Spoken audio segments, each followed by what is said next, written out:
Welcome to Brewsers, a podcast about beer, coffee, booze, and bruisers. I'm your host, Rody John, and today we speak to Bryan Thomas with Ivanhoe Ale Works in Denison, Texas. We talk all about how he got over to Ivanhoe, the history of the brewery, and what you can look forward to their future. That's right, Bryan is our first-time, two-time guest. He is returning, and he is no longer with Deep Ellum, obviously. He is with Ivanhoe up in Denison, much closer to his house. He is so happy about where he is at, what they're doing. Obviously, we'll get right into it. But first, make sure to sign up for our newsletter. It comes out twice a week. You get even more information about our guests. You get fun facts, and you get to find out what's happening with your favorite podcast, all about beer, coffee, booze, and bruisers. So without further ado, here is Bryan Thomas with Ivanhoe Ale Works.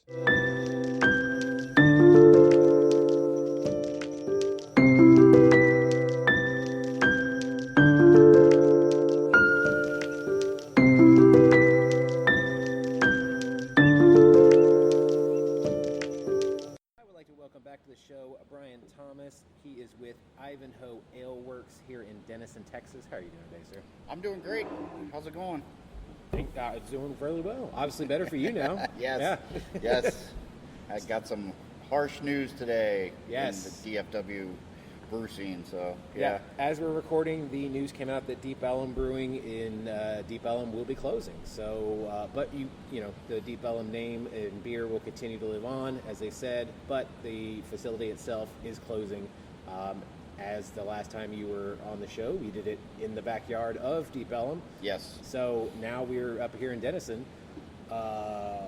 Since the last time you were on, what's been happening?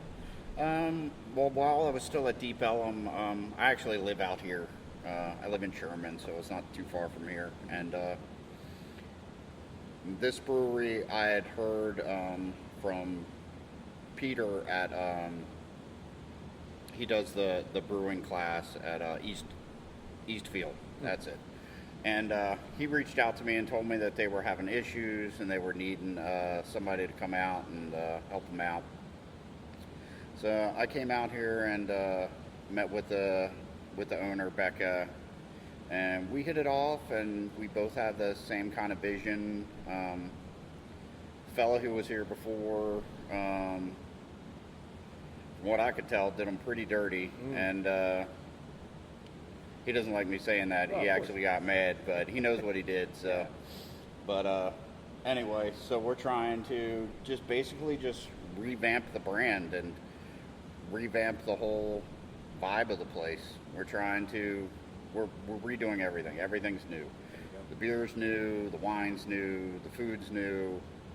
Yep, that's where we're going from here. So, but what is not new is this facility. No. So we're in an old movie theater here on Main Street here in Denison, Texas. How old is this theater? Oh God, do you know? I was told it was built in the 30s, but I don't know if that's correct. Okay. So that's what I'm going with. But it's just a really cool space. Yeah. I love the building. Me too. The marquee outside really draws people into. Yeah, I love the marquee. Just the atmosphere of the building itself. We're trying to do some like, since it's a movie theater, do like maybe like, you know, old movie night or something in here, get a projector, you know, do Godzilla movies, just of course, monster movies and stuff, just, you know, have some fun. Yeah. But movie themed beer as well. Yes. Yeah. Yes. We've been messing with themes, you know, maybe movie poster ideas for the beer. Like, I love that. Stuff like that. Maybe get some of those like old school, like when you go to a movie theater, it's got like the lights around it for the movie poster. Like do that for some of the beers. But yeah, it's a lot of ideas right now. Of course, yeah. Everything is kind of it's moving forward. It's just we're trying to. Our big thing is to get the food up and going. That's true. So we should have that up. The goal is to have food being served, kitchen open by July 1st. There you go. So, perfect for 4th of July weekend. Yep. And then right around the tail end of the summertime, so people can have some place to come inside, enjoy, cool off, eat some good food, and drink good beer. That's what we're hoping. So explain the wine side as well, because so there's the beer side and then there's the wine side. How Yes. does the wine side work? It's actually, there's a lady, I was kind of hoping she could make it, but she's our head winemaker. Her name's Chandra, and that's what it's named for. The vineyard is out in Ivanhoe, Texas, so that's where the name comes from. That makes more for sense. the wine, the whole building. But yeah, they do all that out there, and we've had the tasting room open. I don't know how long. You said like 15 years. That sounds right to me. But 2015 is when this place opened. So. Yeah, there's a lot of history that I wasn't here for. Well, but that also lends you to working with their barrels as well for the wine. Yes. And there's been a lot of great, wine barrel aged beers. So definitely something for the future on that. Oh yes, definitely. We're doing everything since we're such a small, operation. Yeah. I'm trying to keep everything local. Right. All of my ingredients, all of my grains, I buy from a local. He owns a homebrew shop. Awesome. Here in Sherman. Kettle to Keg There you go. is the name of the place. Check him out if you need homebrew stuff. But I've been getting, ordering everything through him. Just, kind of keep it local. You know what I mean? No, that makes sense. I've partnered with a couple local, I won't call them farmers, but local folks who have been picking up spent grain for me to feed, livestock, That's stuff awesome. like that. So it's been a lot of fun. Yeah. A lot of fun. So I'm going to kind of paint a geographic picture for people who are not from the area and don't quite understand, where Denison or Sherman is. So there's the DFW area, and it's grown so much to the north that now I feel like we've capped it off in Denison and Sherman is the most north you can go without actually being in Oklahoma. Yeah, Yeah. I'd agree with that. So that's why there's been so much building now, even further south, because like, oh crap, we've hit Yeah. the top. We can't go we're not going any further. Otherwise, we're in Oklahoma. So, but in Oklahoma, like 20 minutes, you said, Yeah. away from here is Durant, which there is a casino there. Yep. So, and on the other side of the Metroplex is, I think Gainesville. I think we might be saying is the top on that end. I used to think it was Yeah. Denton, but now it's obviously extended even further than that. So, and a little bit further up there's another casino. So we are, that's the kind of two tips of the Metroplex, and then you go south with everything else. Yeah, it's been getting crazy up here. Me and my Yeah. wife have lived here. We've lived in Sherman for 3 years now, and it's just exploded in the 3 years we've been here. I mean, it just seems like people want to get a little further out of the city and Right. come out here where it's a little quieter, I guess. And then the city catches up with you. Yeah, and then the city follows you. Exactly.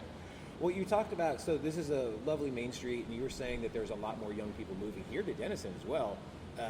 Since you've been here, what kind of changes have you seen in not only Sherman, but Denison as well? I've seen just an uptick on just the culture of the what's the word I'm looking for? Like the city of Denison itself embracing younger people, if that makes Okay, sense. yeah. They're trying to. I've seen a lot more events, a lot more, like we have selfie statues out here now. Who thought that would be a thing in Denison? Yeah. But they do. I mean, they're also catering a lot to the art community. That's awesome. If you drive around back, and it's kind of a weird thing to say, but look at the dumpsters. Like they had a thing where all these local artists a few weeks ago, they took all the dumpsters and just painted them, let them do murals on them. That's cool. And it's silly stuff like that Yeah. just makes it just a fun, like, little small town. Right. And they're putting up loft housing. There's some folks who live above this place, over on the side. Oh, I love that. And I see them every time I pull up. I mean, it's just young couples. I don't know. It's a weird thing to say. It seems like a lot of people, at least my age, your age, get a kick out of like crafting or Yeah. antiquing and stuff like that. And there's tons of that stuff here. So Huh. it's a really neat place to be. That's amazing. Well, you're also kind of, you're watching it grow as everything else is growing, and as things grow, younger people move in, and you got to make it somewhat cooler. Yeah, it definitely is. We had what did they do? They called it, I had never heard of it until I started brewing here, but they had the Doc Holiday Festival a few weeks ago, where everybody was dressed up like cowboys, and they were having shootouts and stuff, and everybody was like, prepare yourself, it's going to be crazy, and I'm like, what are you talking about? Yeah. And it was the busiest single beer day we've ever had at this place. How many people do you think were in, not only here, but in downtown here? Oh my gosh. I know we sold 400 beers that day. Whoa. And that was without food. Right. That was, that doesn't even count the wine. It was just people lined up everywhere. It was awesome. a blast. Young, old, people just having fun. New Year's here. New Year's was when we actually debuted my first beers here. Okay. We debuted my first 2 beers, and we didn't realize how thirsty Denison was. And so I had like a month to knock out 2 beers real quick to get it ready for New Year's, and we were completely sold out within a week or 2. That's amazing. And I was like, holy crap, we gotta ramp up production. Yeah. So it's been, it's been a running start, to say the least.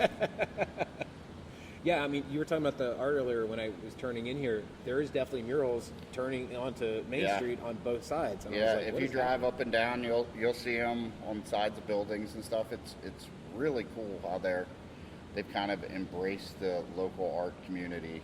And I've talked to a couple local artists. I mean, just do like silly stuff. Like we have a bunch of barrels sitting in here. Yeah. I mean, I was, trying to get folks to, you want to paint a mural on a barrel? Come paint a mural on a barrel. Yeah.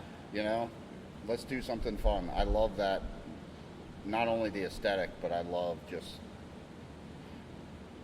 I always wanted to be an artist, but I don't have the talent. Well, you are an artist. You make beer. That's art. So, I just love that stuff. So it's pretty cool. I love that. And you're giving back to the community as well and allowing them to be part of what you guys got going on here. We're trying to get, like, we have music here. We do bingo on Wednesday nights. Awesome. Thursday nights is still a little up in the air on the event side. We're trying to figure out what folks would like. We've been, throwing around the ideas of like a trivia night or a movie night, like you and I were talking about. Friday nights we have music. Lately, we've been having a local jazz band play on cool. Friday nights. Saturdays, we have anywhere from 1 to 3 little local groups play. Mostly, kind of red dirt country. Yeah. But we're looking to diversify it a little bit. Right. Just try to get more people in, different kinds of music. Like, it's not the same thing all the time. Yeah, I mean, you need different people of different age groups, genres, races, cultures to come in and enjoy your beer as well. And then, and then if people don't know about that music, they get to learn something about more music. Yeah, exactly. Yeah. Speaking of music, you have a jukebox here now as well. We just got that. Yeah. Maybe 2 weeks ago. Okay. And it's been pretty fun. It definitely livens up the place. Today, nobody's out because of the weather. It did rain pretty hard today. Yeah. But it definitely, I don't know.